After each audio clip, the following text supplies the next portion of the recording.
Thank you. Thank you, sir.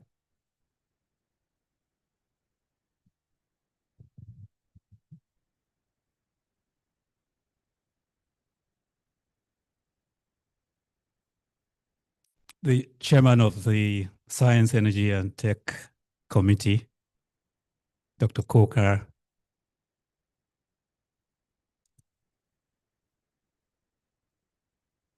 Mrs. Hammond, I'm particularly happy to see this morning. I didn't check the list, but when I came here, I was like, great to see you. Welcome. The leadership of the committee that are here, distinguished ladies and gentlemen, it's my great pleasure to welcome you all to this important conference on creating value through supply chain, through secular supply chains. And on behalf of LCCI, I commend the committee for convening this timely dialogue. The concept of the circular economy represents a significant shift from our traditional take, make, and dispose model to a system where resources are used more efficiently, waste is minimized, and value is created at every stage of the product life cycle. So the circular economy is a new paradigm, perhaps for Nigeria, but fairly well settled in many other climes for sustainable growth, both at the micro level of enterprises and at the macro level of a nation. At its core, the circular economy is about rethinking growth, decoupling economic progress from resource consumption, and designing systems that regenerate rather than deplete the resources of the world and of the planet. For a country like Nigeria, endowed with abundant natural and human capital, was constrained by infrastructure and waste management challenges, this paradigm offers an incredible opportunity. The focus on circular supply chains is particularly significant. Supply chains are the lifeblood of every industrial system, linking producers, suppliers, manufacturers, distributors, and consumers. They determine how materials flow, how waste is generated, and how value is shared. By embedding circularity into our supply chains, we can reduce material waste and energy costs, stimulate new business models such as repair, remanufacturing, and recycling, strengthen local production ecosystems, and create green jobs in logistics, in waste recovery, and in product innovation. So circular supply chains can therefore become a new frontier for economic resilience and competitive advantage for Nigerian enterprises, because it depends a lot on knowledge and competence and innovation, which we have in abundance. The private sector will have to take the lead in this transformation. Manufacturers will have to redesign their products for durability and recyclability. And distributors will have to rethink packaging and logistics. And investors will have to recognize the value of sustainability as a business strategy, not as a cost. So sustainability is more and more not a cost consideration, but a business strategy of its own. However, to make this work, the policy environment must evolve. We need physical incentives for green production, import policies that discourage waste practices, and clear standards for waste segregation and recycling. Public-private collaboration will be essential, and that's where the LCCI comes in. The LCCI stands to work with government, academia, and the development partners to advance this agenda. Advances in digital technology, renewable energy, and material science offer practical tools for circularity. From AI-driven waste tracking to blockchain-enabled supply chain transparency, innovation can help businesses close the loop efficiently. The LCCI recognizes this and continues to champion innovation-led industrialization, ensuring that Nigerian companies not only adopt circular practices, but develop indigenous technologies and solutions that are applicable in our environment. We have a dedicated committee, just like we have on science. We have a dedicated committee on the Sustainable Development Goals, which works on integrating with credible institutions, including the UNDP, the federal government, and the state government, to help our members better understand the SDGs and how, of course, they relate with the circular economy. And it's interesting that we are having these conversations, and by 3 o'clock, we are having the conversation with the SDGs committee on this same matter. So distinguished participants, the path to a circular economy is not without challenges, even in the advanced economies. It requires a mindset change, a cross-circular collaboration, and a long-term commitment, because we are dealing with very significant changes in the way we live and the way we use our environment and the materials around us. But the rewards in terms of economic competitiveness, resource efficiency, environmental sustainability, and job creation far outweigh the costs of going through that mind shift and that reorientation and implementing the changes that need to be made.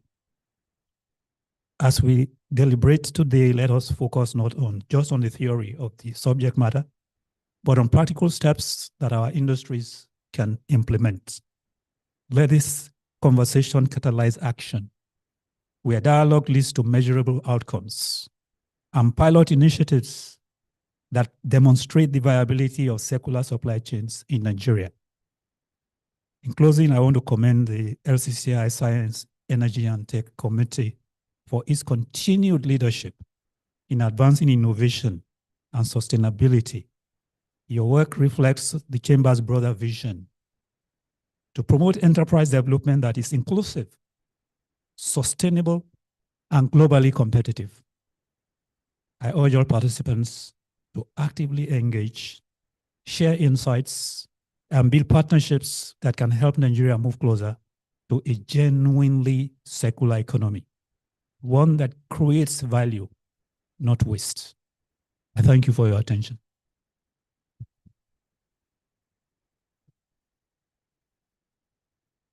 Thank you so much, Mr. President. We'd like to quickly move to what is next, the keynote presentation. But just before we'll take the keynote presentation, I promise to recognize our leaders who are here now, have a good list of some of them.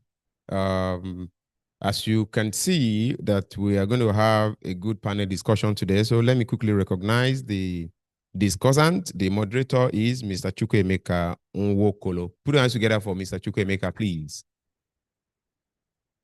Thank you. Panelists, we have Dr. Oreoluwafini Awokoya, the Special Advisor to the Governor on Lagos Sustainable Development Goal SDG, ably this morning, represented by Michael Folorunsho, Technical Assistant on SDG. Thank you, sir. You're welcome, sir. You are recognized. Mr. Mark Walsh, Executive Director, EN Consortium. Thank you. Thank you. You're welcome, sir. Last but not the least, Dr. Ini Abimbola, founder, TPC. Thank you, Doc. Thank you, man. Thank you for showing up. We also have Ambassador Philbert Johnson, the UNEDO representative in Nigeria. Ambassador? Thank you. All right, so we go quickly to the presentation by our sister, Mrs. Sholakwe Ahmad, the CEO, Produce for Lagos Fund. Put your hands together for Mrs. Sholakwe. Thank you, ma.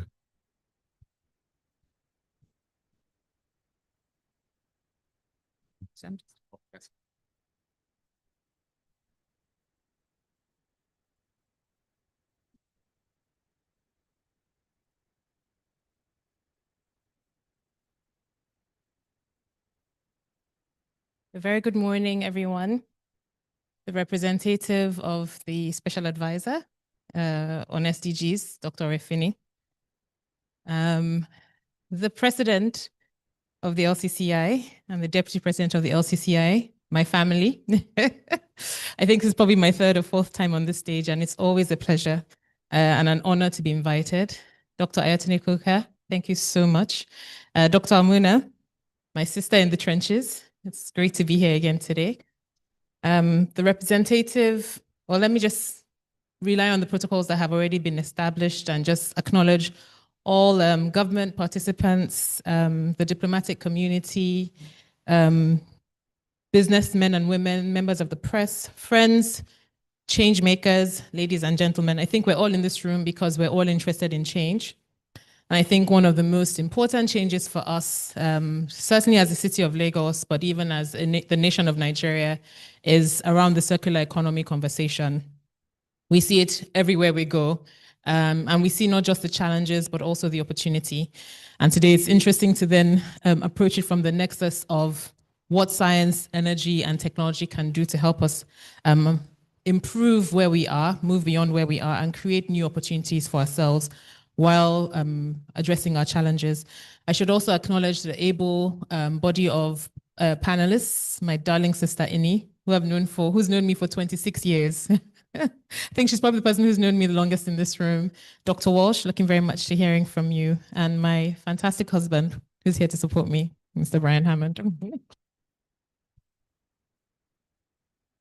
Okay, so I'm talking today about creating value through circular supply chains. And I'm going to be focusing mostly on the food and agri sector, because I think while I've done quite a bit of work around innovation, supported quite a bit of the work going on in Lagos State around plastics, eliminating single-use plastics, and just working from that perspective, I think one really important conversation is around food and food waste. The food waste sector, or the food sector, is one of the largest and most important sectors. It sits at the nexus of a lot of our SDGs, zero poverty, zero hunger, but also tragically is right there in the middle of what we need to solve around SDG 12, responsible consumption and production. And quite frankly, today, the entire world is failing. It's estimated that 1 billion tons of food is wasted every year, 132 kilograms per person per year. When you put that in perspective, that each person consumes an average of 1.6 to 2 kilograms of food per day, or needs to, and you think about how many hungry people there are in the world, it's quite an embarrassment and almost criminal. Post-harvest losses in the world, and this makes it even more relevant to us here. Post-harvest losses in the world are estimated to be about 13.3% of the food produced. In sub-Saharan Africa, it's around 44%. Here, particularly for the fruits and fresh vegetables sector, it's 50% or more. We all hear a lot of reference to tomatoes, and that happens, some of it happens in production, some of it happens in transportation, and some of it happens in processing. Now, there are a lot of implications to that. Beyond the fact that so much food is wasted, there's also the fact that that waste in itself even has a cost. And I can see LOMA is here, the Lagos State Waste Management Agency. LOMA estimates that about 11 to 13,000 kilotons of food, about 11 to 13,000 tons of food is wasted every single day. And 42% of that is food. 42% of that is organic waste. Now imagine that's 6,500 tons of food, enough to feed 12,000 new people every day that we waste in this city of Lagos. And so it's a really big problem. But it's not just the food, it's also packaging. And I hope I'm not painting a really grim picture here, but it's okay because we'll paint a brighter picture for the future. Packaging is also huge. 42% of all plastic waste globally is estimated to be used for food packaging. And a lot of that also ends up in landfill.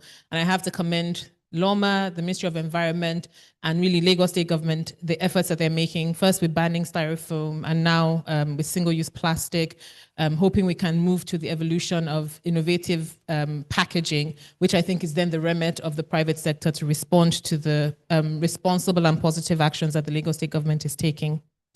There's also the fact that transport intensity is also very, very high. So 19% of total emissions comes from the food system. So roughly 20% of what we're doing, a fifth of all energy is for taking food around. And particularly in environments like us, where processing doesn't happen in situ, doesn't happen close to the farms, processing happens typically, you bring the cows to Lagos and then you slaughter it in the market. You bring the corn and then you dehusk it at home. First, you're transporting a lot of materials that are waste materials that will end up being thrown away. But we're also limiting the ability to use those things for new industries. So the corn husks, the banana peels, all the things that can be used to make either to create new industries or to supplement manure and all the other things that are needed on the farms are brought to the city and then become a waste problem. Just imagine how many trucks it takes to move that additional 6,500 tons, 6,500 tons of waste every day. And imagine the fueling, and imagine just if that wasn't moving waste, and if that it was input into farming or into other industries, that's a transformation on its own. And so these are some of the problems that we looked at under Produce for Lagos. And then we thought about who pays. And the answer is we all do. We pay with increased prices for food. When someone brings a truck of tomatoes and half of those tomatoes are squashed and are rotten and can't be sold, the price of that truck still needs to be, or the cost of our truck still needs to be recovered. So we pay double for food. Food in Lagos costs more than double what it does, more than triple probably what it does at farm gate. Sometimes, in fact, I use online shopping methods a lot, and sometimes food in Lagos is twice the cost in Abuja, another city center. That cost has to be recouped, but then the farmer doesn't recoup it completely, the distributor doesn't recoup it completely, but we pay out of pocket excessively as well. There's also more rubbish, there's more emissions, the entire environment is impacted, there's more waste to move and to hide. I mean, my vision when I was in government, and my hope is still that all our waste landfills become golfing courses. I don't golf, but I'd rather see lots of grass than to see the mountains of waste. And this is where we start, by addressing the waste at source. So we pay. And these are some of the problems we wanted to fix at Produce for Lagos. So what is Produce for Lagos? Produce for Lagos is an initiative that, as I think President said it perfectly well, the government is, they sit and they try to do the things that will help us. But the government is a very small part of this economy when you think about it. From a financial perspective, when you compare what the government has at its disposal in revenue to what is available to all of us in GDP in terms of our pockets, you realize they're a small player. They're the biggest single player, but they're a small player. They need us. When you think about their reach, when you think about the number of people, there's still so much more out there in the private sector. So it's important that we come together to work with the government. And a private company called Origin Group came together with Lagos State to address this food security problem. And that's how Produce for Lagos was born. The idea is we will catalyze production and support the farmer to both domestically in Lagos. So it's just to know that we have farmers in Lagos, people who are doing not just fish and poultry as we'll think, but who are actually growing food in Lagos. Lagos doesn't have, 9,000, doesn't have 6 million hectares of arable land as states like Taraba does, but Lagos still has over 50,000 hectares of agric land designated. So it is enough to actually produce food significantly, at least to cover the shortfall of what we have in Lagos. So we have farmers in Lagos.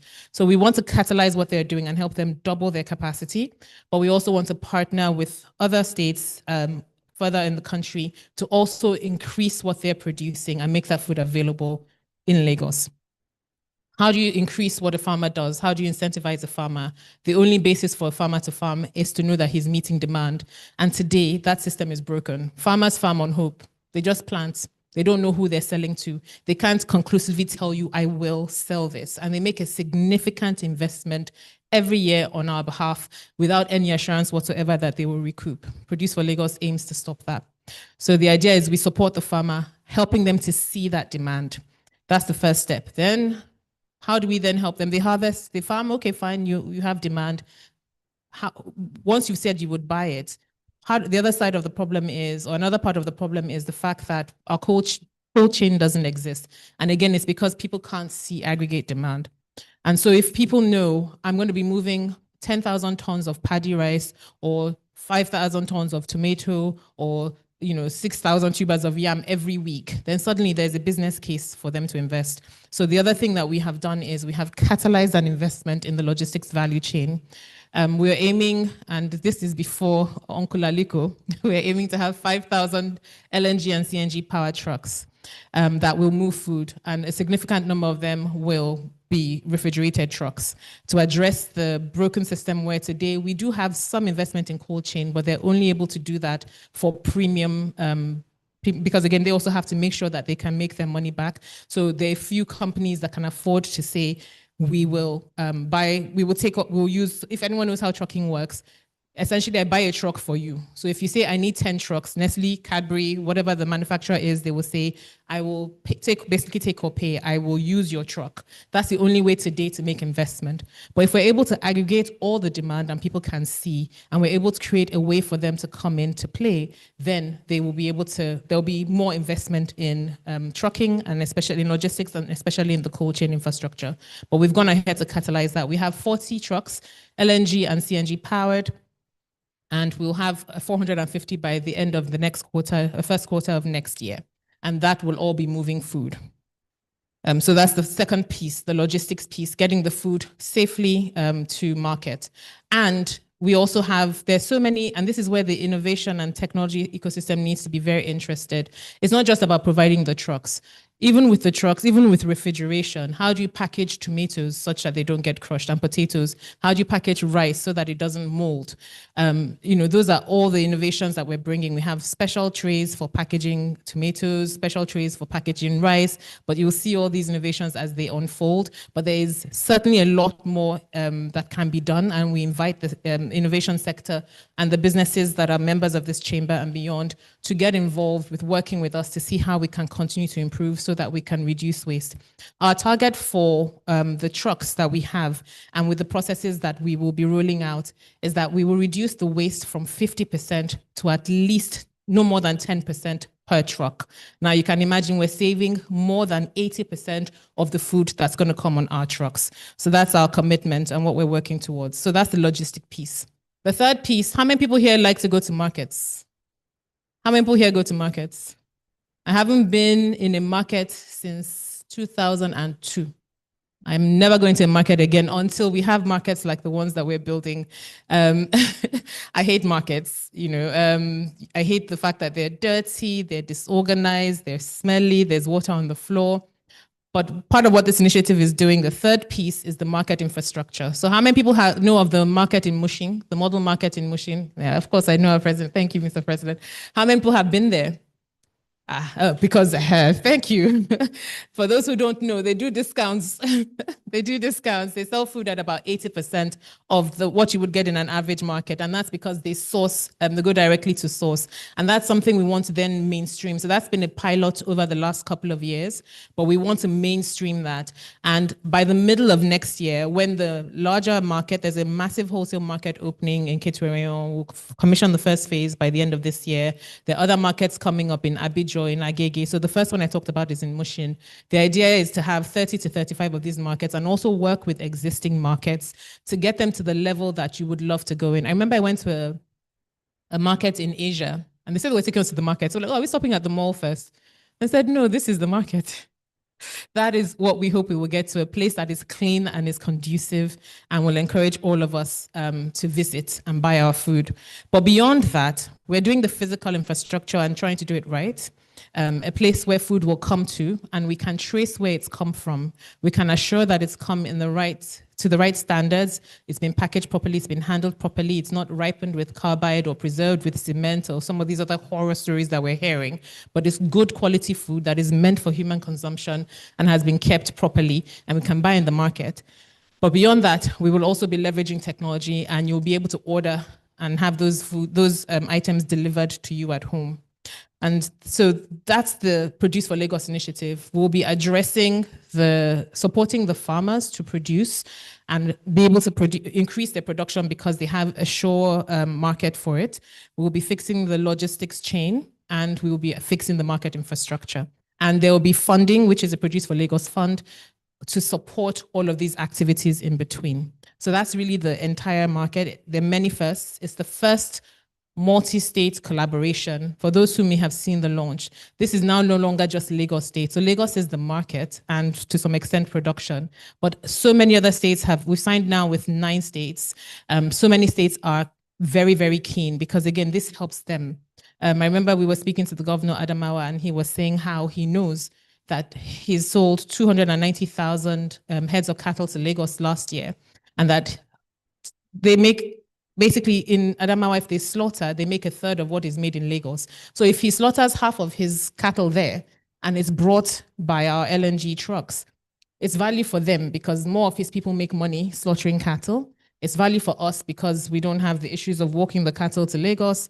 The meat is processed in situ.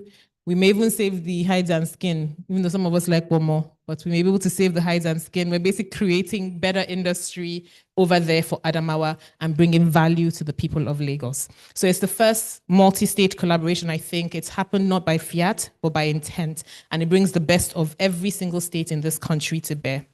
It's the first LNG, CNG fleet, as I said, yes, before Uncle Aliko. It's the first at-scale end-to-end integration of that demand and supply management and logistics and market, all seamlessly working together to connect the farmer to the table and creating that extra layer of value at each layer of the value chain. So what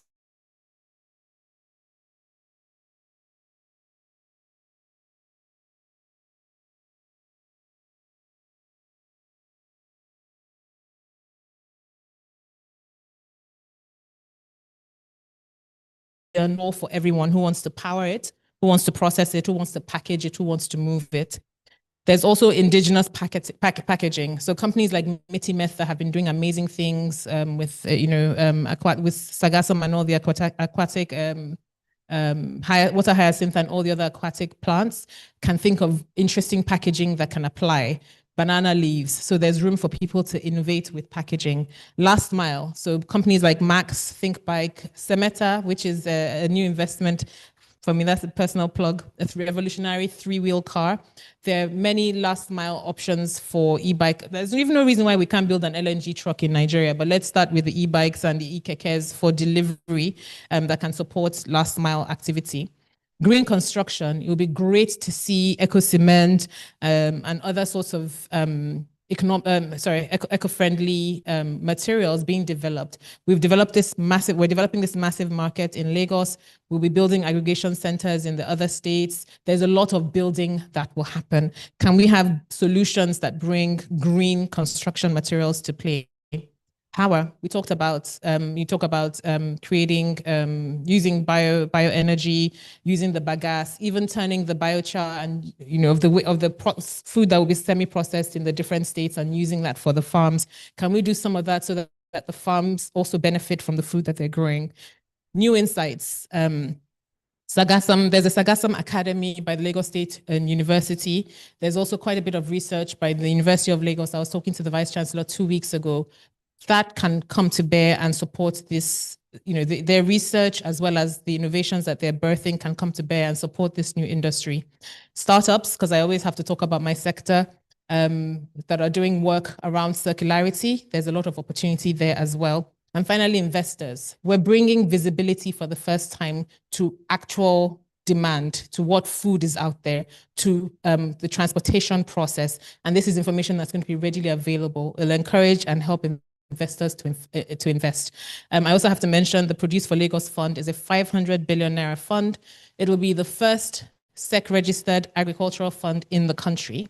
And we will be fundraising towards the end of the year. So investors, if you're looking for where you will plug in to make money, that's the place.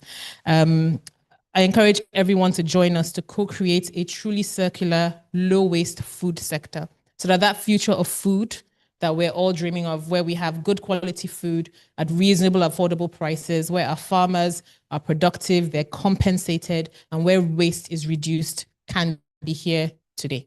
Thank you. Thank you.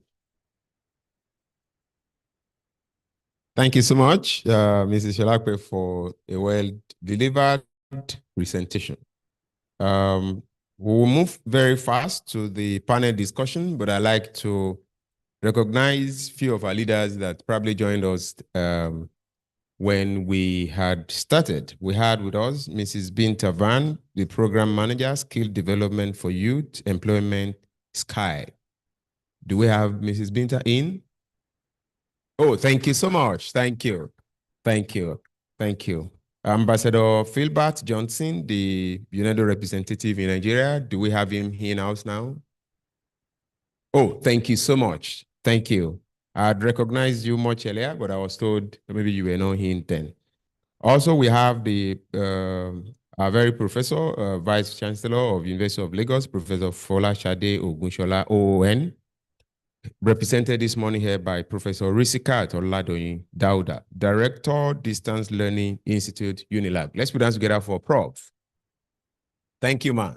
Thank you so much for being here today. All right, so we'd like to go to the panel discussion very fast.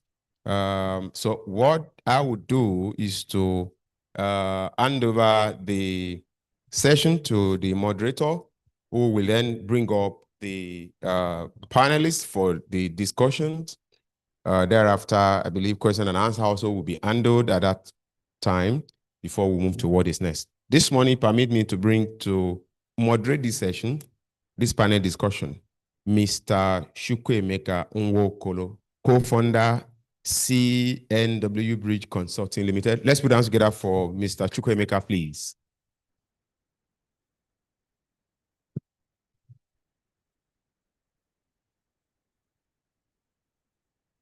Thank you, Mr. Chukwuemeka. So I will leave you with your team. Please bring them up and do the needful. Thank you. Yeah, how many of them? 3. So this one.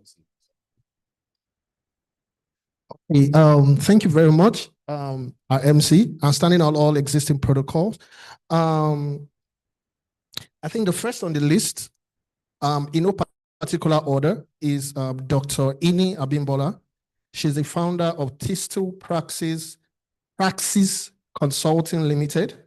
Dr. Ini is a seasoned strategist and thought leader with 25+ years experience in management consulting, sustainability, ESG, public policy, corporate governance, and stakeholder engagement across public, private, and development sector. She drives innovative, high-impact programs that deliver measurable social and business outcomes.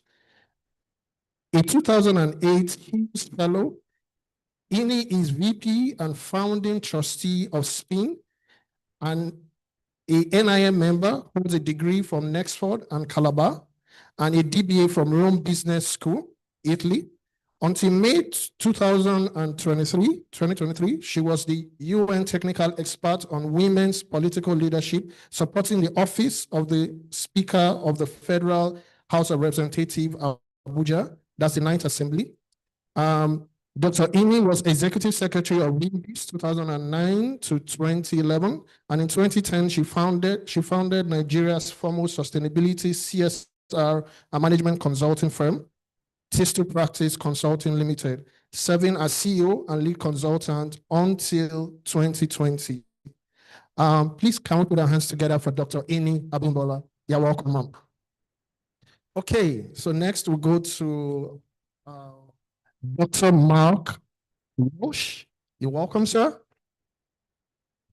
Mr. Mark, with over 40 years of leadership in Nigeria's port and shipping sector, has driven ENL's growth since 2006, shaping its operations and positioning it as a leader in maritime logistics. Before joining ENL, Mr. Mark was a group general manager at Aero Maritime Group, overseeing Browell Shipping and Baco Liner. His leadership drove operational excellence and expansion, reinforcing his reputation as a dynamic industry leader. You're welcome, sir.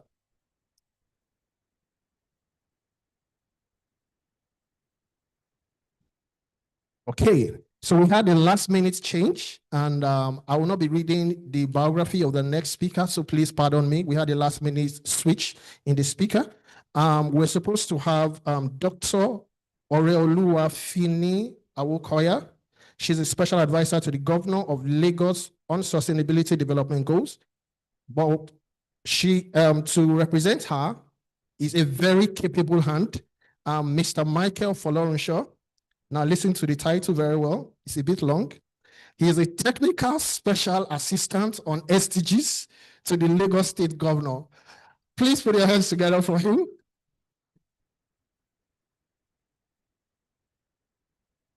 You're very welcome, sir. So I think we all have a mic. So I think that's yours, yeah. Okay, so to set the tone for this, I was listening to the keynote speaker, and she said something very informative. She said, we generate close to about 6,500 metric tons of waste. Okay, 13,000. Exactly. So I know the World Bank is projecting that Nigeria should be 450 million by 2050, and Lagos alone is about 50 million. So imagine having double the population of Lagos. The question is, where would they live? Where would they school? How would they manage their waste? And a whole lot of things. And that's why we are happy to have this conversation, and it's a very timely one, which is creating value through circular supply chains. So I'm sure you agree with me that my panel is a very robust one across all sectors. Okay, so let's get down to business. Okay, so I will be starting with Madam Fixer. So if you want to be very close to her, that's her nickname. Her name is Madam Fixer. Okay, so the first question goes to you, and it's going to be, I was reading up your profile and I saw that you're the convener of Africa CEOs Roundtable on Sustainability.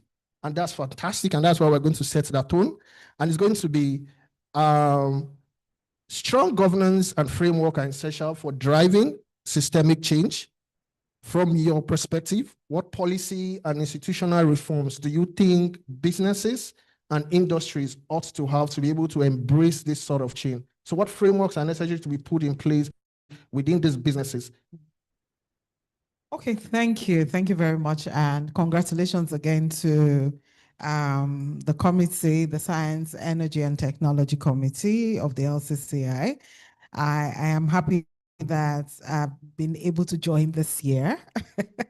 I think this is the second time I've been invited, but I couldn't make it the last time. So I was really, really happy that I was around to make it this year. And I think that this becomes very important, having this conversation. And so looking at it in the light of the conversation that we're having and on the back of the keynote address, I mean, we've seen quite a number of things happening around, and the supply chain happens to be something that is very critical.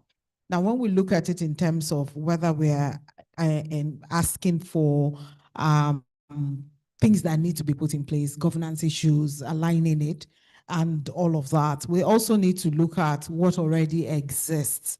And I think that when we look at it from the regulatory point of view, I'm sure that the Lagos State people will talk more on it. But I just wanted to, I mean, one of the things that I put down here was that we need to begin to anchor certain things, certain of the policies in law. So when we begin to talk about even issues around circularity in the supply chain, what are the things that need to be put in place? So one of the things I put down here is that we need to anchor circularity in law and standards. So if you look at the NISRIA's extended producer responsibility registration, we need to move from where it is right now. Right now, what you have is a project by project basis registration.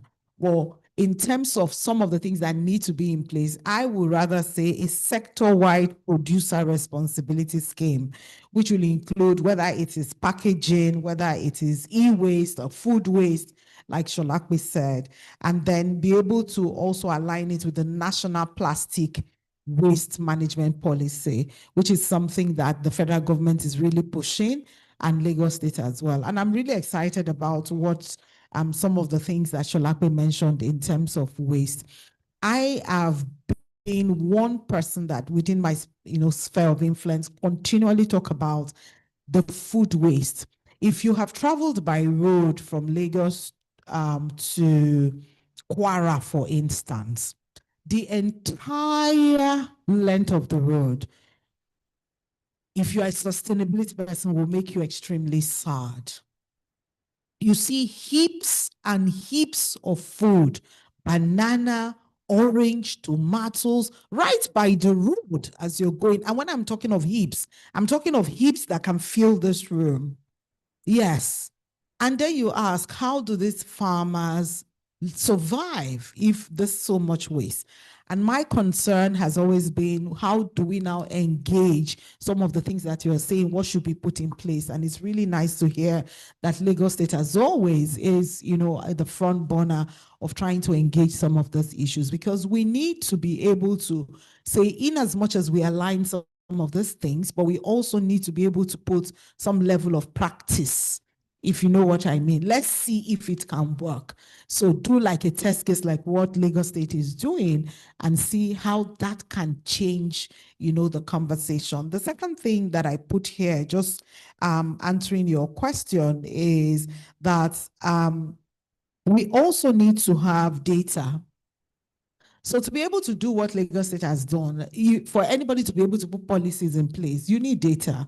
And that's a big issue that we have in Nigeria, as it were. We don't have data.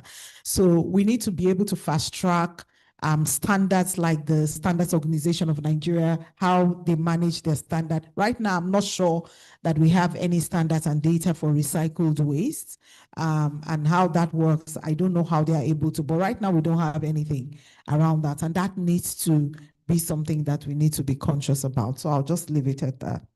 Fantastic. Thank you very much. Okay, so I'll go to Mr. Mark. I can see you spent so many years in Nigeria. You should have a Nigerian name by now. Okay, and ENL has been one of the foremost companies driving logistics in Nigeria. And my first question to you is, how do we make sure that ports are not just transit hubs, that they play a very critical role in this sustainability drive that we're talking about?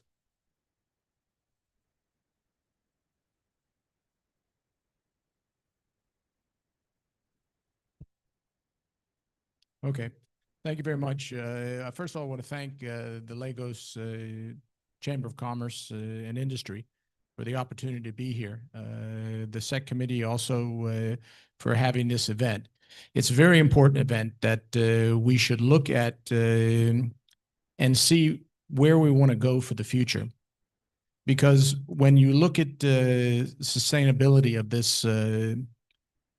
this circular movement of all the goods you want to do, a lot of the companies like myself and other terminal operators that are in the sector, I mean, we're looking at trying to make a profit. And unfortunately is that a lot of times making a profit isn't always the best way to take care of the environment. But we all agree that there's something that must be done. I mean, when we look at the port operations right now and we see that, okay, government is looking at trying to renovate and improve the port operations, there's a lot of things that need to be done and thought of first before just starting construction. There's issues that, why don't we look at the ports to be having complete solar power so that there would be no opportunity that you would have to use diesel anymore? I mean, unfortunately, like ENL, I run diesel probably 24 hours a day, 7 days a week. And it's a huge cost, but it's also a huge impact to the environment. And so these things need to be looked at before we start doing these renovations and talking about spending $2.2 billion to fix the port operations. Yes, it needs to be done. I agree. But we need to really look at it to also make it eco-friendly. Terminals and stuff, we all look at what we're trying to do. We're trying to maximize our profits that are there through efficiency.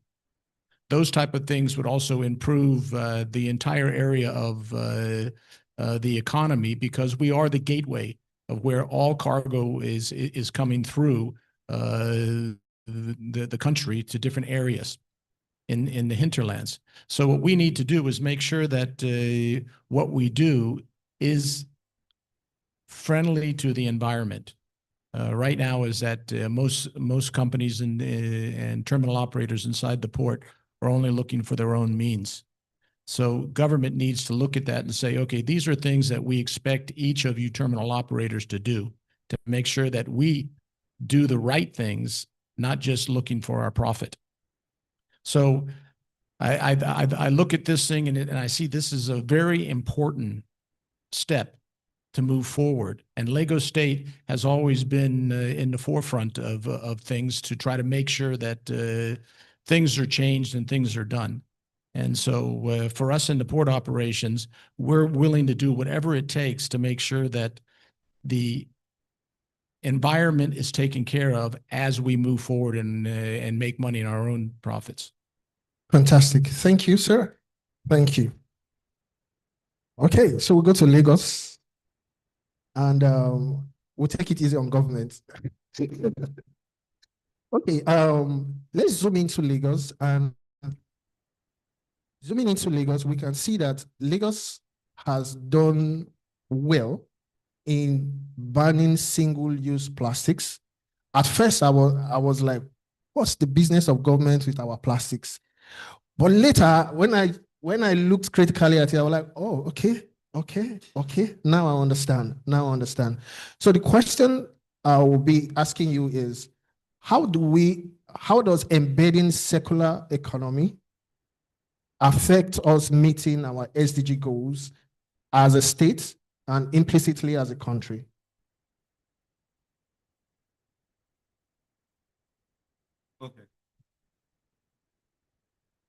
Okay, good morning, everyone. First of all, I would like to thank the leadership of LCCI and the STEM committee for this opportunity to be here, and I send warm regards from Dr. Finney. Okay, so to answer your question, and I'll just put it in context by painting Lagos so you can understand the reason behind that policy. So this is Lagos State. What is Lagos State? We are a state in the Southwest. We have a population of more than 20 million people. And in terms of size, we are the smallest state. The total size of Lagos is 3,577 square kilometers. And you think that, okay. And the interesting thing about that is that 1/4 of this is water bodies. That's the lagoon, ocean. So in terms of land, we don't have as much land as, for example, Adamawa, Taraba. We don't have that kind of land. So now let's talk about the ban of the use of single-use plastic. It was banned, but we began enforcement. That was on July 1st of this year. And what's the reason behind that? Lagos generates 13,000 tons of waste, as Mrs. Shalakwe spoke about, every day. Every day. 13,000 metric tons every day. We have a land size of 3,577, of which 1/4 of that land size is water. So and half of the waste, as she also mentioned, are organic waste, and the other half, about half, plastic waste. So if we don't create a policy around banning, I'm sure we won't have a space to live. And that is why Lagos is embedding circular supply chains. So why did we ban it? In aligned with the SDGs, for example, if you're familiar with the Themes Plus agenda of Mr. Governor, you find out that the Themes Plus agenda is actually SDG agenda. It's all aligned with the SDGs from SDG 1 to even SDG 17 is aligned. So we banned single-use plastic, and what that has done is it has created a new economy. I'll call it like the circular economy. And it has created like opportunities to innovate, opportunities for new set of entrepreneurs, opportunity for what? Job creation in this new industry, which the state is fully supporting. So, and I'll give you an example of an SDG, responsible consumption and production, which is SDG 12. Like I said, all Mr. Governor's agenda is all times tied to the SDGs. So banning it now, what has that done? We have quite a number of, I'll call them like recycling companies that help like sort out waste from upcycling, aggregation, and even repurposing the waste. They have sprung forth, and what this has done is what? Create jobs for the people of Lagos, and that's one of the things which this administration is very particular about. And also, she also mentioned organic waste and how is the state dealing with organic waste. So we started a pilot with LOMA and also with the Ministry of Energy and Mineral Resources, where what we are doing is that we are taking some of this organic waste from Mile 12 from Oyingbo, which are like, if you're familiar with those places, they are like, I'll call them like the waste hubs. And we are converting this waste to what? To energy, to biogas. So we have a waste to what? Energy scheme that is currently, and how are we driving this? Through what? Public-private partnership. We know as a state, our business is not business. Our business is what? To create an enabling environment. And that's what we do. And as an Office of Sustainable Development Goals, we are particular about SDG 17, which is partnership for the goals. We can't do much. And so what we have done is to what? To bring in partners. We have partners from recycling, right on the beach. We have numerous partners. And what this has done also for them is to what? Create jobs. Because as an organization, you have employees. And we are also solving, making sure Lagos is what? A sustainable city. And even in the recently concluded E1, I'm sure most of us we're all aware of what happened over the weekend. Even with the fun fair and entertainment, what we did was to carry out what? Advocacy campaigns. Even within the fun fair, within the race, we gathered what? We went to markets, Obalende market, talked to them about what? Waste sorting, how to sort your waste. We engaged with students from all the communities, both physically and virtually, on how what? You can be an ambassador, SDG ambassador, giving them workbooks, training them. So all this is tied to what our agenda, and the goal is just to ensure that Lagos is what? Is sustainable. Thank you. Perfect. Thank you for ending on time, so that they won't say that I'm giving more time to government. Perfect. Thank you for that insight. So I'll go back to Dr. Amy. When organizations need to pivot to a sustainable mode, many of them begin to view things through the cost window. So the question is, how do we make them see it as a value driver rather than from the cost aspect? Okay, thank you. I think that this is a conversation that I've had over the years. I do quite a lot of training for C-suite executives on sustainability, and those, not just sustainability, seeing sustainability as a business strategy and embedding it into, the total DNA of their business. And the question is always, look, it costs more. So if you look at a manufacturing company, for example, and as Mr. Walsh talked about how much he spends on diesel, for instance, and then you say to them, one of the ways to engage value in sustainability will be to transit to energy efficient models, solar, CNG, and all of that.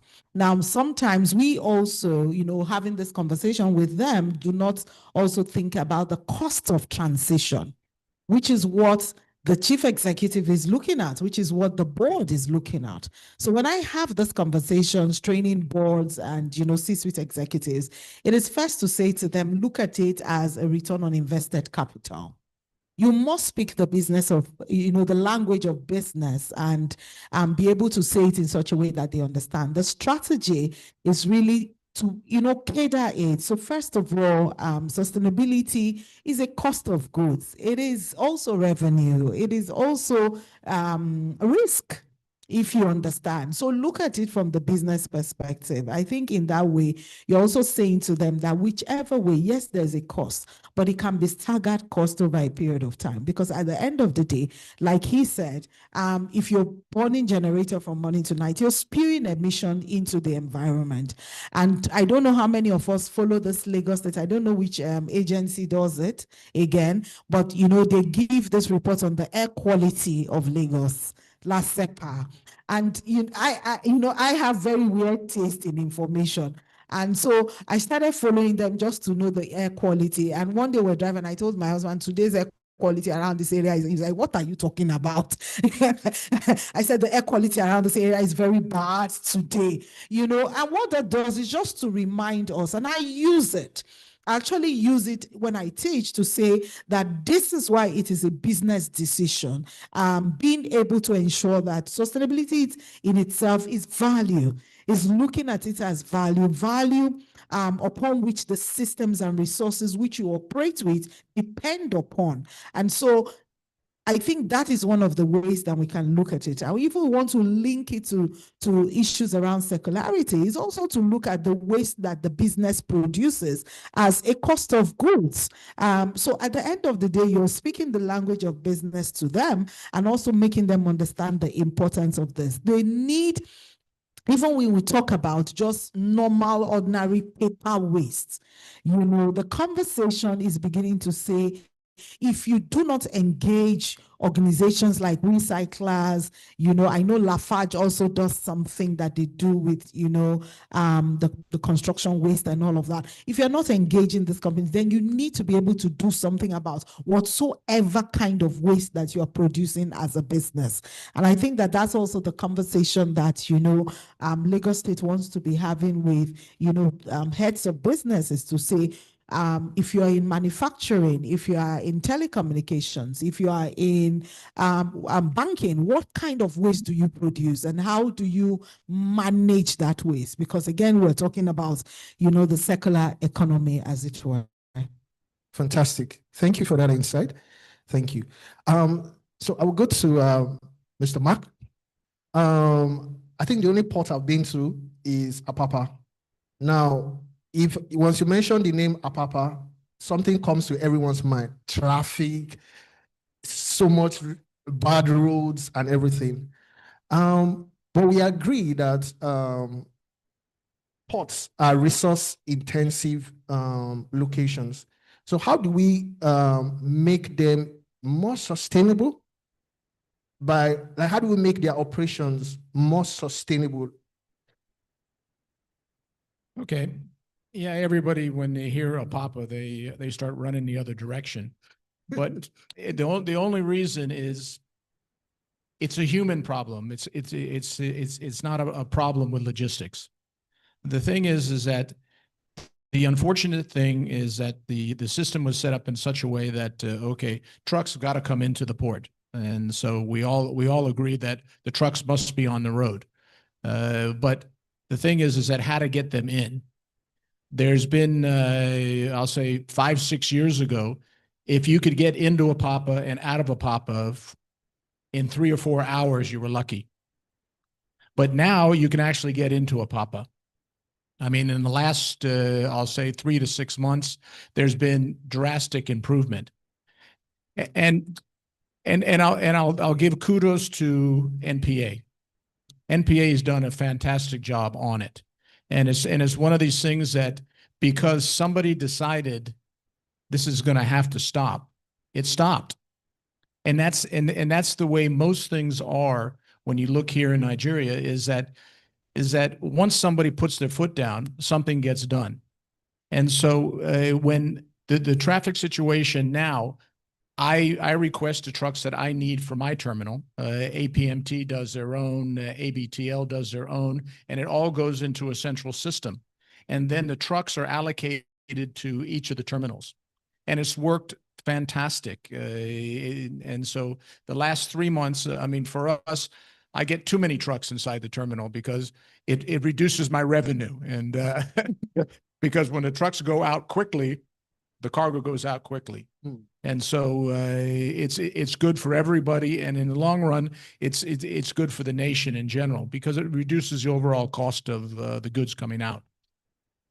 But when you look at the system, there's people trying to evade the system.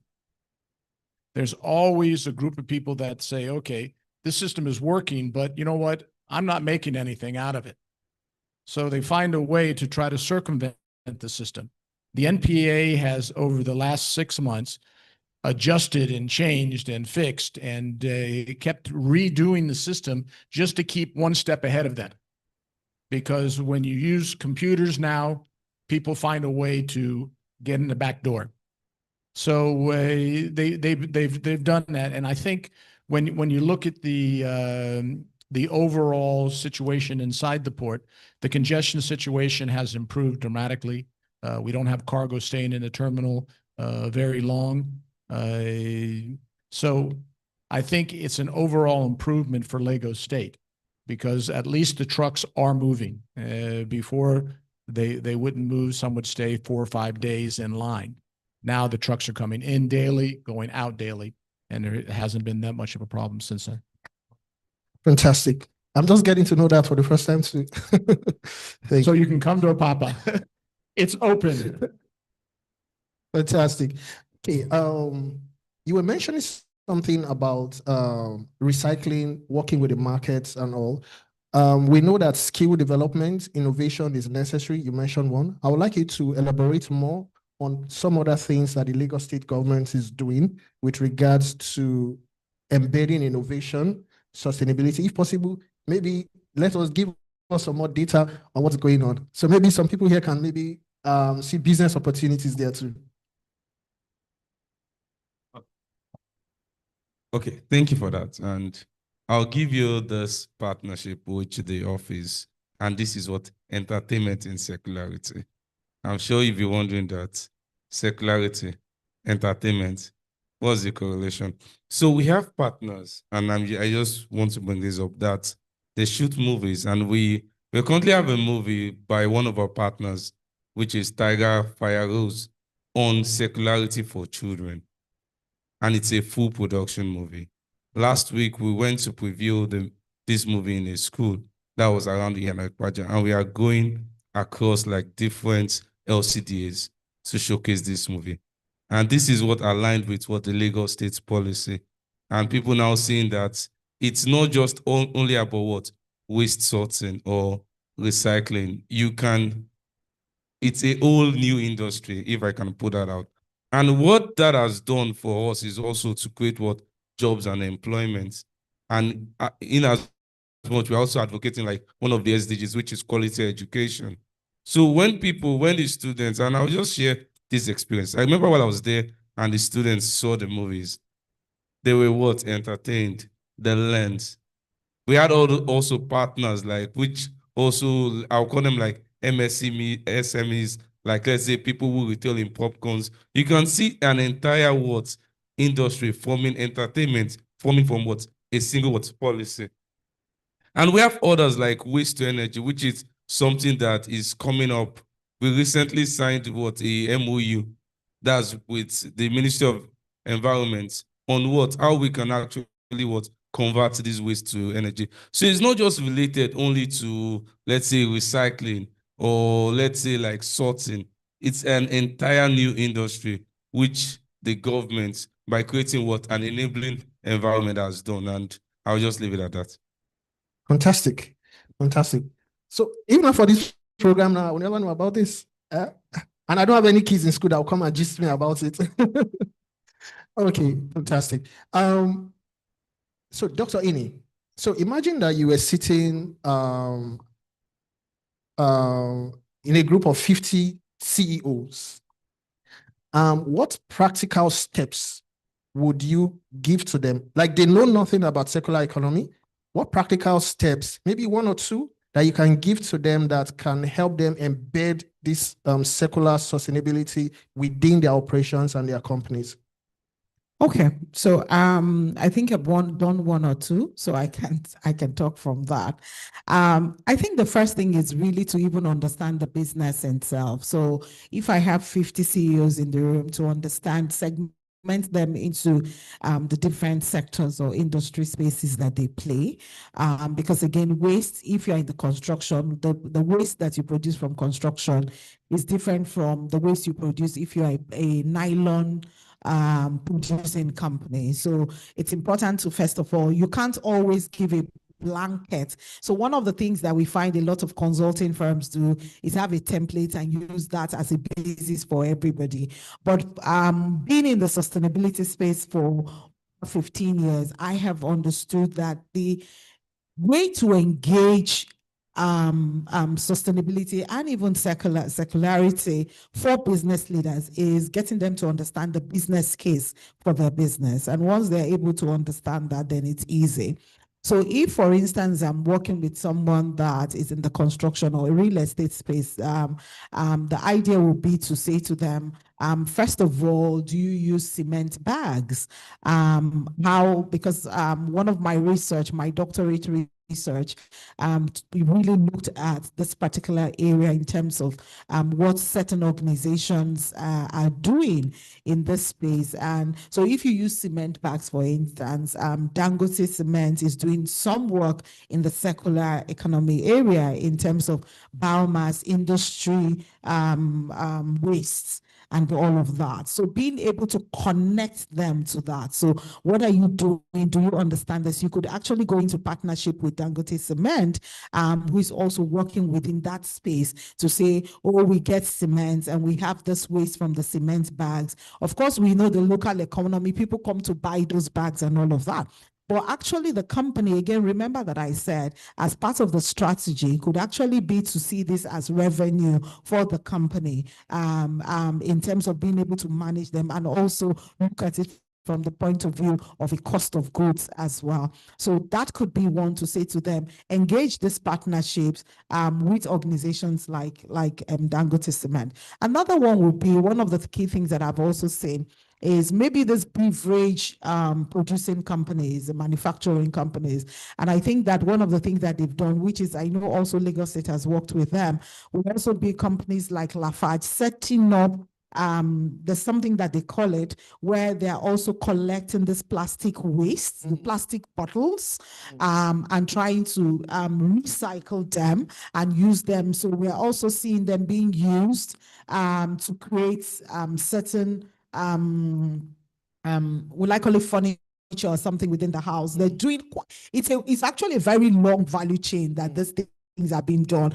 A long time ago, well, not even long, even till recently, but I'm sure if you walk around Lagos now, you wouldn't see it as much. We used to have the case of this old tires all over the place. Now, I want you when you're driving, watch. It is not, if you see, it's not like it used to be before, because those things are now being recycled. So I will clearly define all of these parts for the CEOs to say that it depends on whichever way you're working. Most of the companies use cars, and after 1 year, 2 years, you change your tires. What happens to those tires? Do you allow your drivers to take them away? Look at it as a cost of sales and as revenue for the business. Now, when you begin to talk about money and profits and reinvestment for the business community, then you will get their attention.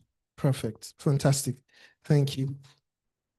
Okay, Mr. Ma, I want to put you on the spot again. I know you praised the MPA already. So if you were to imagine a perfect system for logistics that's within your own ecosystem, what are some gaps in terms of regulatory or some steps that you feel could still be adopted to make things more sustainable at the moment? I'll say there's a lot of gaps, but to try to describe all the gaps could be a long time here. But the thing is that government in general needs to really look into the recycling areas, because throughout the world, and let's say I'll take the Port of Singapore as one example. The Port of Singapore, almost everything is reused inside that port. I mean almost 100%. And that's through government regulation that it has to be done this way. And these are the ways that all the operators that are working there, and everything is done a certain way. And so it's things that we need to set up in the port. I mean, the recycling companies, there's no reason all the port's waste should be taken out somewhere way outside Lagos. It should be done inside the port, so that there's really no movement of the cargo and a lot less expense for everybody.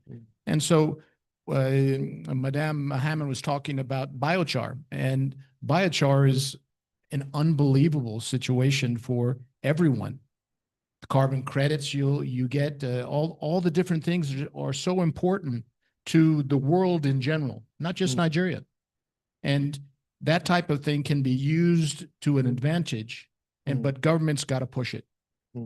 The biochar, I work with a company in Holland that has it, and they handle all the waste for one entire city, and they burn it all down to charcoal. They're getting carbon credits. They sell those carbon credits. They make money. They sell the credits to Microsoft and all these big companies that want to show, okay, that they're after the environment. These are things that we need to do. We need to have the recycling in the areas where the waste is being produced. Not that you got to take the waste 3,000 or 4,000 miles out of the way where it's going to cost you a huge amount of money to do. Do it in the area where the waste is being done. Then you'll see their improvement and see things get better for everybody. And so the port is one area that generates a lot of waste. Each of the companies finds their own way to move it out through Lama. They come to take the thing, but why can't we have a recycling area inside the port for certain items? If it's wood, if it's pallets, if it's straps, if it's bags, all these things are recyclable. Everyone else is recycling them. We're throwing them in the landfill. We have to stop that. Those are things that we must do to make it better. Great. Can I add something? I think that what he has just said is so critical. I remember that I think sometime last year or so, Lagos State launched the Lagos Carbon Registry. And, these are the things that I say, that the state itself doesn't have to wait for partners to look for them. These are some of the things that the state can engage in, working with LASEPA, working with NISRA, working with the Nigerian Port Authority. We're talking about creating value within the supply chain. This is a whole length of supply chain. So if at the end of the day, you want organizations to be able to come on board the Lagos Carbon Registry, there are so many things that can be done. So working with MPA, for instance, could also look at who are the partners we can bring on board to ensure that we also build this supply chain inside of the port. And once you're able to do that, the Lagos Carbon Registry now has a point where all of the carbon is registered across there.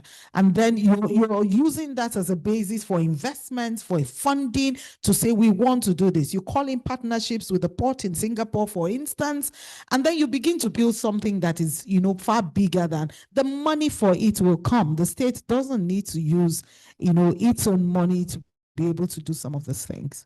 That's good. Fantastic. Good addition. Okay. So finally, I'll ask you a final question, and we can maybe just take two questions from the audience. We got to know about the ban on single-use plastics on the papers and on the news. But since we have you here, can you give us some extra things that are cooking in the books? Okay. Just to have yes, during last year Lagos Sustainability Summit that was held by the Office of Sustainable Development Goals under the leadership of Dr. Fini. That's when we launched the Lagos Carbon Credit. And I mean, it's something that there are a lot of things in the works, but I mean, I'll just keep it quiet now. Just one. Just keep it quiet. And it's something that I remember it was 3 months ago, if I'm correct, that we were on a working visit to Singapore. So we saw some of the things which you mentioned, and if you're familiar with Singapore, it's one of the topmost, like when it comes to sustainability, their lead. And it's something that but then again, the thing is that because our problems are different, so what we do and what we usually advocate is adjusting. Singapore has a population of what? Less than 8 million people. That's just maybe Alimosho and maybe 1 or 2 local governments in Lagos. So it's about how we can actually localize some of this and put them in Nigeria's or Lagos context. That's just to talk about that a little. Then in terms of the question you asked about ban on single-use plastic, like I mentioned, that has created a whole new industry. I mean, if you have ever been to, I heard we have representatives from Loma. If you have ever been to Loma's office, it shows sustainability. Once you step in their conference room, they're advocates. And they have what we also call the Loma Academy, where they actually teach and advocate on what? On sustainability. It's something that they are big on recycling. And in terms of waste sorting now, he mentioned that how do we, and it's something that it's also in the works, how we can have like different points. We don't have to take all the waste and convey it to maybe to mile 2 of Jota. Or it's something that we are settling up what we call recycling hubs, where some of these reusable waste can be across the 57 LCDs. Normally, it's something that is currently in the works, but then again, it's also open for partnership. Like I said, we can't achieve all this alone. We need what? Partnership with the private sector. So we have a lot of policies, from energy to waste management to sorting, a whole lot. We hear and we hear the feedback from, I'm sure you might have seen me taking notes. We hear all this feedback, and it's something that we also work on. For example, you mentioned Apapa.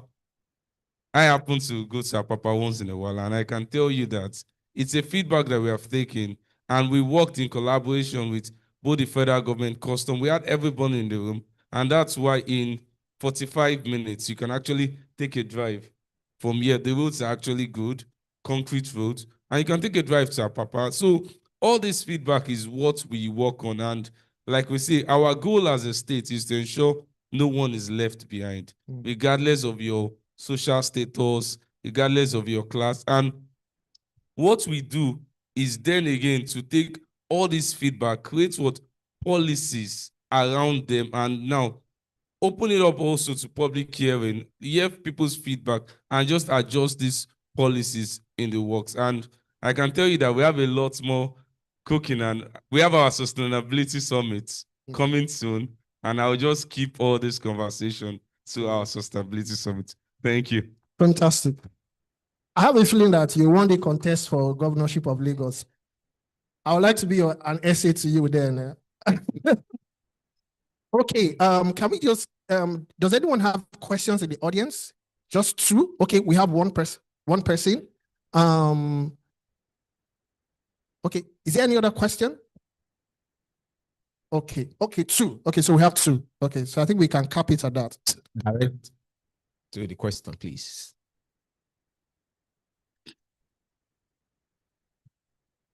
Good afternoon. Our protocols observed.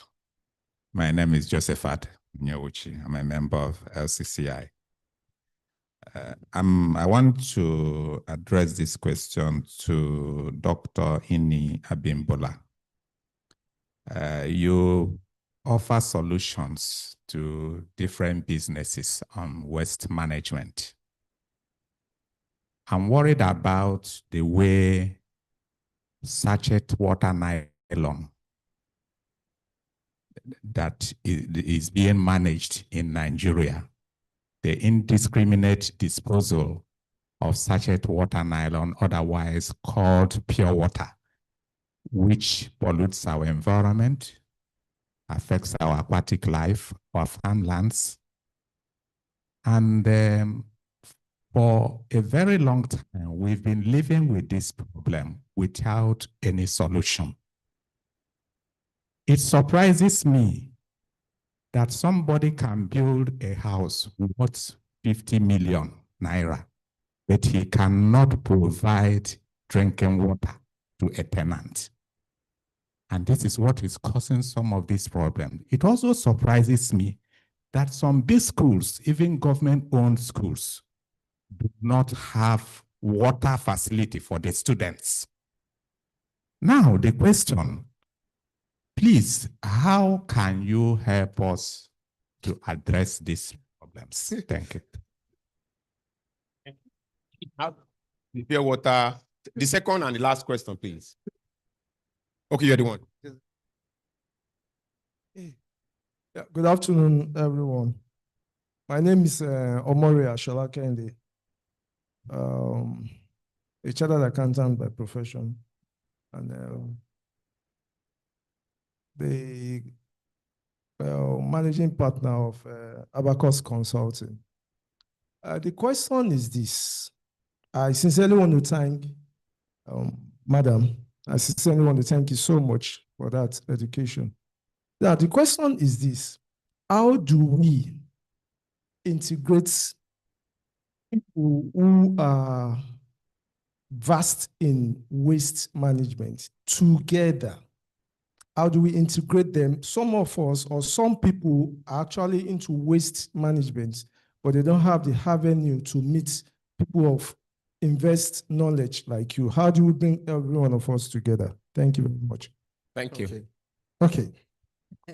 Okay, so the first question, I'm a bloody consultant looking for work. I'm not in government. And I think that's a government issue in terms of policy. But if I were to advise government, if I was working with government in terms of creating a strategy or a policy, there's so many ways that this can be done. One of it, again, for me, is always the extended producer responsibility. Now, for every single company, whether you're small, micro, or large, that produces pure water, there has to be some producer responsibility organizations kind of thing. So put them together in what I will name a producer responsibility organization where they all have to take responsibility. We know I talked about this beverage companies and the issue of the rubber plastics, the Coca-Cola plastics and all of that. And then, of course, how that is being managed, because our gutters, you're so right in saying our gutters, our waterways are stuck with this pure water nylons and all of that. There could also be cases where, so first would be that extended producer responsibility. They have to take responsibility for that. Another thing could also be creating some level of buyback, if you know what I mean. So when you buy 10 bags of pure water, I know they sell them in bags. And then we know how many sachets are in one bag. So if you are able to bring back those sachets, there's something that actually pays. Again, what I call the value chain, putting it into circular economy. And again, to say that just do something that makes people not to throw them in the gutters. And when you now talk about the fact that we don't have water, I think that I like to be very, plain. We have very big issues in Nigeria as a country. Every single one of us produces our own water, whether you like it or not. I was born, bred, buttered, garnished in Lagos. I'm a full Lagosian by every extension. But I have never used water from the tap. That was not borehole. And I know how old I am. I'm very old. Even when water board used to work, there used to be time when the water will come out and then come and see the fight at the taps, which was what gave birth to people digging their own boreholes. So it is sad that in public schools, there's no water. There's no, the children are not used to it, and that's why they have to use pure water. And then, of course, the disposal of this pure water is not being managed.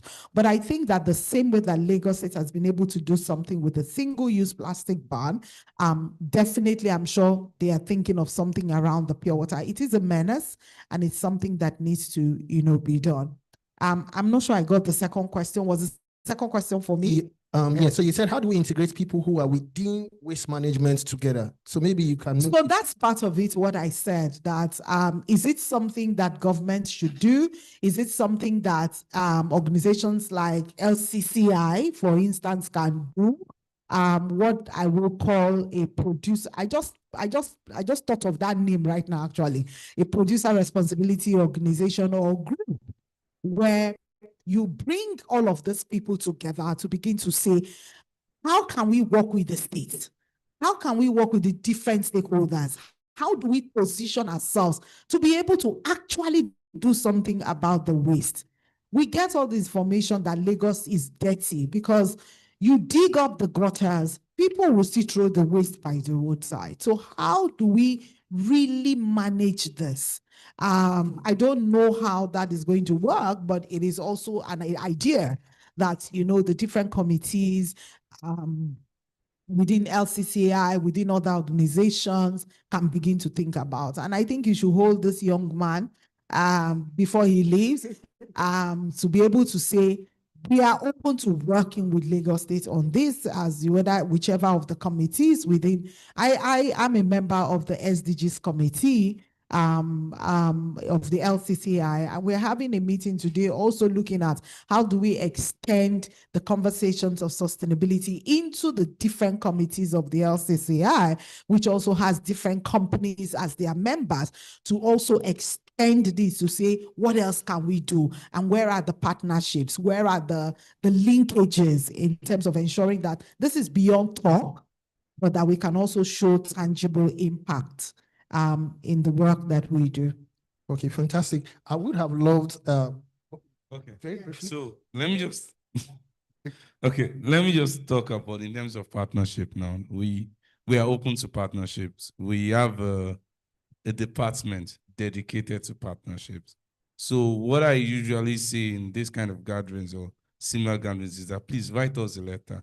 We are open. We listen. We listen to ideas. We listen to, invite us to your events. We listen and we are open because we know we can't, less than 20% of the SDGs has been achieved globally. So it's not even a Lagos or a Nigeria problem. It's a global challenge. And how can we achieve this is through what everybody in this room, partnering with the government. And that's the only way we can achieve. And we have a short time. It's just 2030.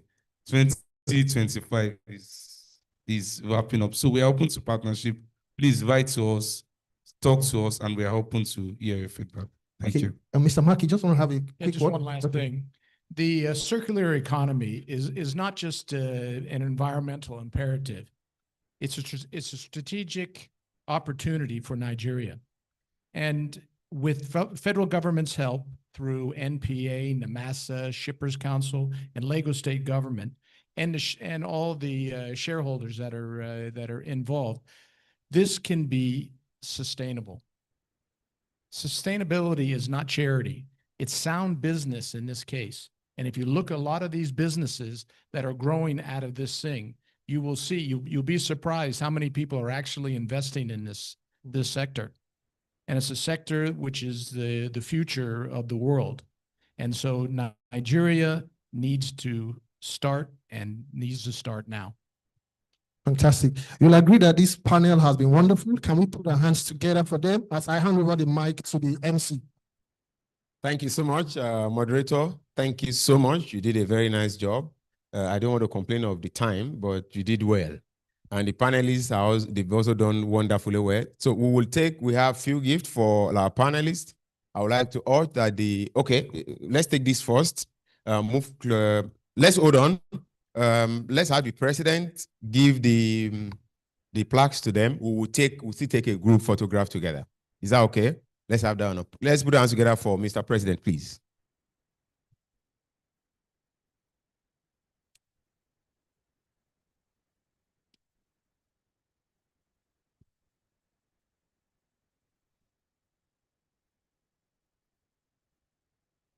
Thank you so much. First, Mr. President, is Dr. Oluwafini Awokoya. Yes.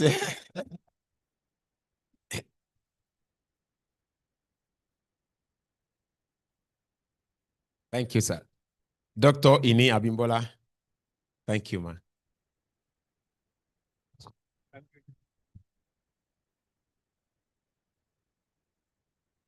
Mr. Mark, nice one. Thank you.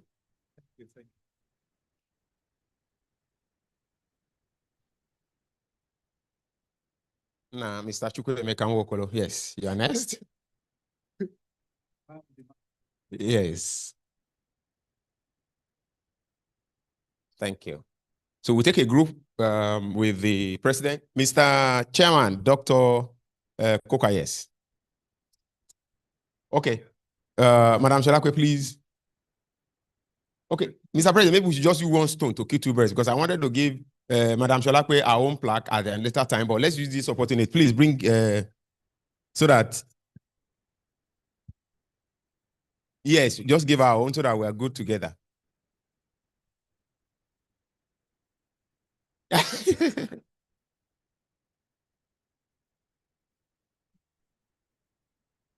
Thank you. So then we move a step forward. Yes, for the photo. You are good like that? Good. Yes, yes.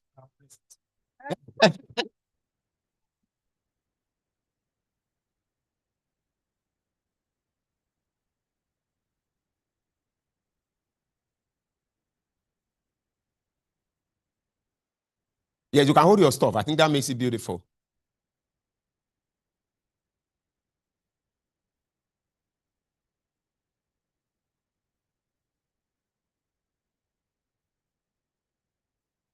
Hold on. Let's have the Arise TV, TVC guy picked it. Are you good? Thank you. Thank you so much. Thank you, Mr. President.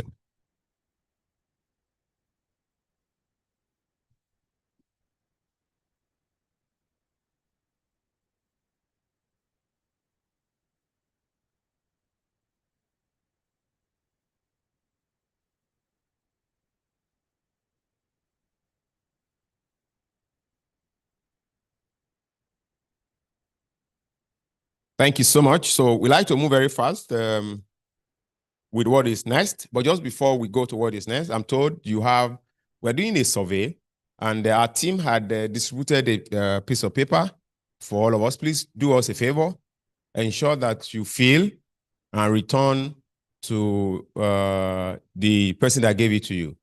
I'm sure Isaiah is around, so you can please move around the table and get them after they had filled.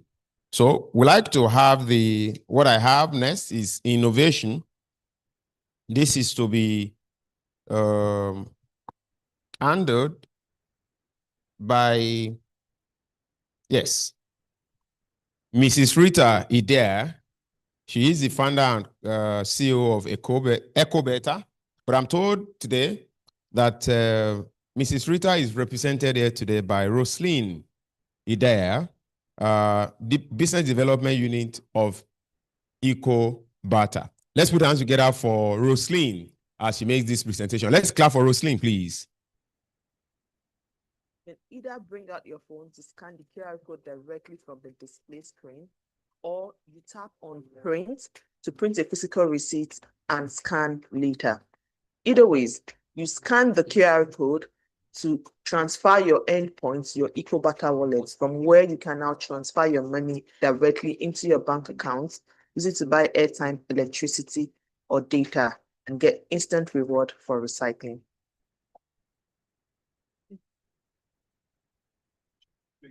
Let's have it again, please. Let's try out what is West Africa's first ever locally manufactured ATMs for plastic bottles and beverage cans. To use the machine, press Start in any of the 4 languages displayed on the screen. Then you insert your empty plastic bottles or beverage can one after another. The machine identifies the material, senses the weight, and displays it on the screen for you to see. As you recycle more, you see the weight adding up.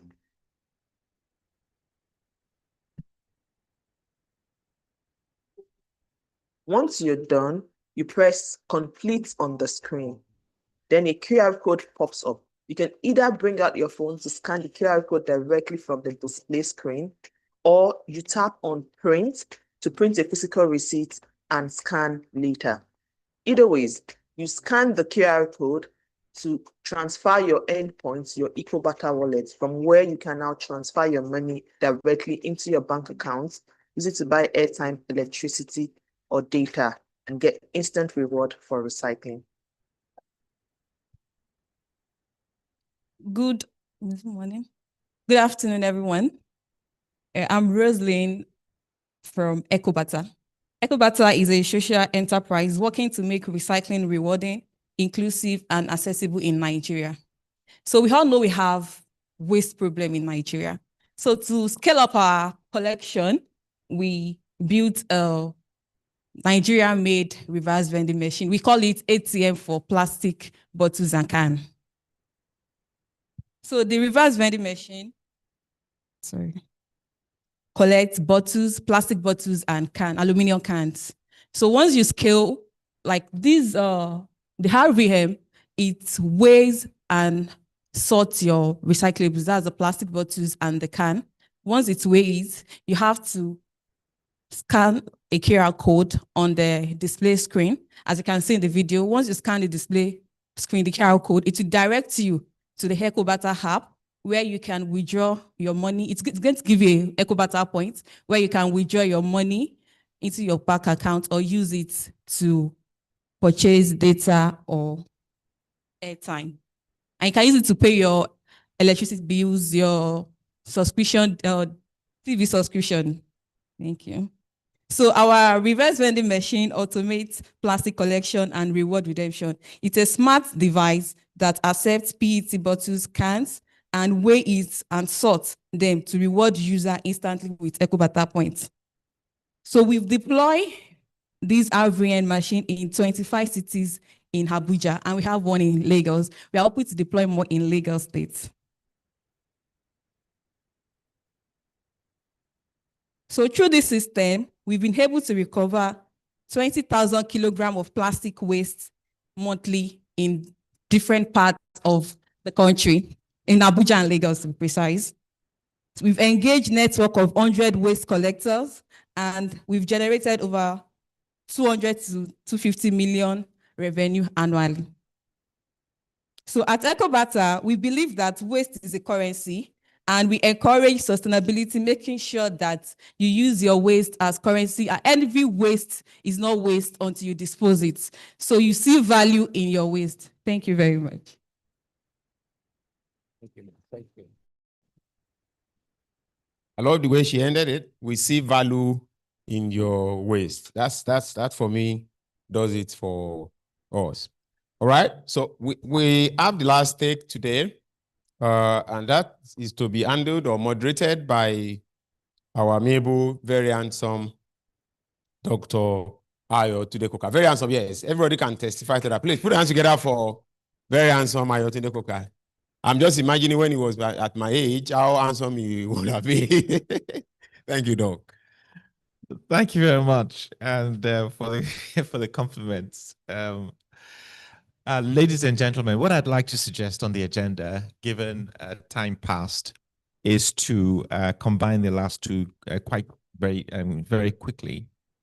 And we've had a broad discussion. I mean, the whole thing around circularity has so many perspectives to it, as we've seen from the ports, right through to policy, right through to driving behaviors. But, you know, we see value in your waste. I love that quote. And it's something that we might hold. And I just like to engage, you know, a couple of people. I got Mrs.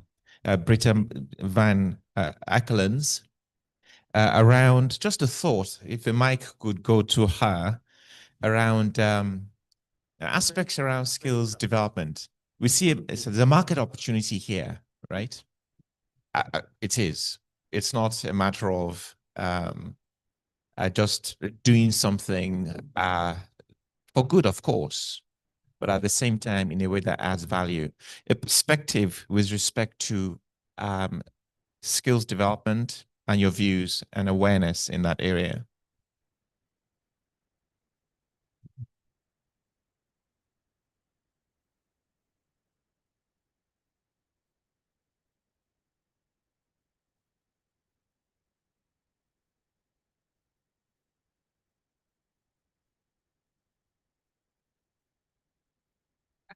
Thank you. Perfect. So thank you very much. It was a very inspiring session, and I'm really happy to be here. I'm working for GIZ. Some of you might have heard of GIZ. We implement projects on behalf of the German government, mainly the Federal Ministry of Economic Cooperation and Development, but also the Skills Development for Youth Employment project, which I'm heading, is commissioned by the Swiss government. So we are working in the field of technical vocational education and training, employment promotion, and policy advice. I'm so thrilled to hear that the topic is really at discussion here, because we just aligned with the Federal Institute of Vocational Education and Training in Germany. And of course, as it is a Nigerian-German project, we are working very closely with government agencies. So we are also cooperating with NBTE, and of course, LCCI is one of our very dear partners here in Lagos, to develop a green basic module, which we hope to be integrated into TVET programs across the country. So this is really a basis to learn about energy efficiency, dealing with hazardous substances, and waste management. I personally have been based in Vietnam for a long time, and we did something similar there, which has then been implemented in TVET programs across the country, because I think a lot is also about avoiding waste. And I'm just looking at small water bottles still on the table. Sorry, no offense, but it's just very easy also to eliminate some of the waste we are producing on a daily basis. So the other thing that we are planning to do in the near future is to develop a standard also together with NBTE, and of course business partners are crucial to that, on circular economy. It's not being defined yet. BIBB will come in November and also do some fact finding. So I really hope to reach out to some of you and the esteemed panel speakers. It will probably deal with waste management. So yes, thanks. And thanks, Mr. Michael, also for highlighting the aspect of skills development in this respect, because the original question that was asked here is also what can we do next to make circularity of supply chains work in practice. And I think skilled labor is key to that. Otherwise, it won't work. And awareness is also crucial. Thank you. Yeah, thank you very much, Mrs. Van Ekkelens. I'd like to reach out to Professor Risikat Oladoyin Dauda. Okay, thank you very much. I'm representing the Vice Chancellor, Professor Folashade Ogunshola. I'm from the University of Lagos. And as you know, University of Lagos is the university of first choice, the nation's pride. And the university serves as a center of excellence in teaching, research, and service. And today, by the Times Higher Education World Ranking of universities that has just been released, University of Lagos ranked first in Nigeria. And this is good. Thank you very much. Thank you very much. We believe in circular economy in the university, and there is heavy investment in sustainability. The Vice Chancellor believes in future-ready agenda. That's a mantra, and that is what we believe in the university. That's what we run with, and one of it is to engage the people. There's the need to focus on mindset shift. And when it comes to wastages, we've been made to understand that there is value in it. So a we tried as much as possible to tackle what we call paper waste using technology. With what we were told to, focus attention on what are we doing in this regard. Somebody told me in this regard that what can we do next to make circularity of supply chains work in practice? No, in practice, that's what the university has been focusing attention on, that we reduce, paper waste.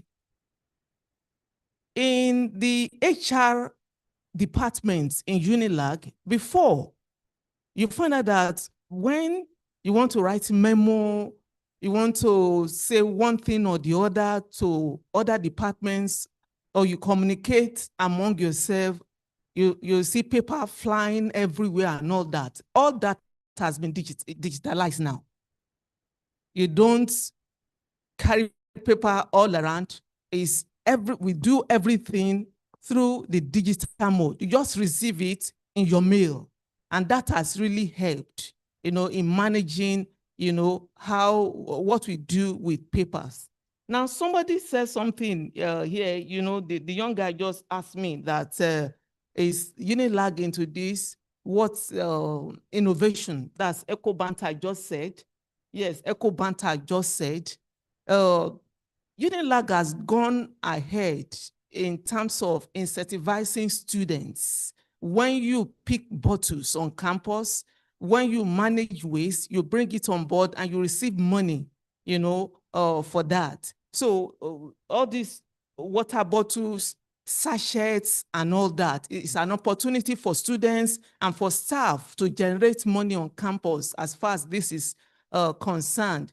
So apart from that, we have World Bank that is investing in sustainability, in making sure that we invest in recycling and invest in renewable energy in the university, and that is ongoing. And when it comes to recycle, repurpose, and all that, essentially, World Bank project we have a World Bank project managed by a center in the university that really focuses attention on the need to create value through, circular supply chains. And in terms of research, we engage in research, purpose-driven, research that brings about innovation in all aspects of what we are doing in the university. So it's an ongoing thing in the university, promoting sustainability, promoting what we circular economy is a business that we engage in every day in the university. Thank you very much. Wonderful. Thank you very much, Professor Dauda. And some key points I would like to explore later, how the committee and the LCCI could really engage with the dynamics of what's happening with the university, the students, education, innovation, and so on. I'm conscious of time, and I'll kind of be a little bit late on recognizing the protocols, but I would like to use that as a basis of also thanking everybody who's turned up. This is the third circular economy conference we've had, and I've been very pleased with the quality of attendance. My dear sister, Mrs. Sholakwe Hammond, was really an incredibly insightful keynote that I'm sure triggered other ideas with other people, also with UNIDO being here, with emphasis on the sustainable development goals. The panelists, I think it was a very, very insightful panel session. Thank you very much. And I think on behalf of the committee, I would really like to express those thanks. And for next year, we seem to be generating a momentum here to address this every year. And perhaps again with the panelists to come in next year and say, where have we got to? There's been a continuous change in many things. over time, as we've seen over the last 3 years, especially the commercialization of the whole circularity. It's real business and it's good business. So I'd like to leave that thought. We're well over at the time. I apologize for that delay, and I wish everybody all the best and a great year ahead to gather again sometime next year. All the best.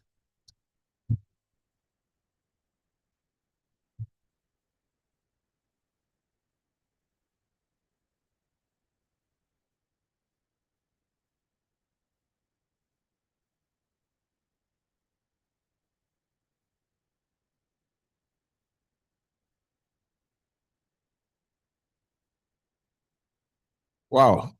Thank you, Dr. Coker. You took me unawares. I thought you were still going to have all of the days to do. Thank you, sir. With this, we have officially come to a close of today's event. I believe our friends from the media, you will give this the needed publicity that is due. I'd like to thank all of us that have shown up today for this event. Dr. Coker, thank you so much for organizing this beautiful event. On this note, I'd like us to please be upstanding as we take the final national anthem for a close. Please, let's be upstanding.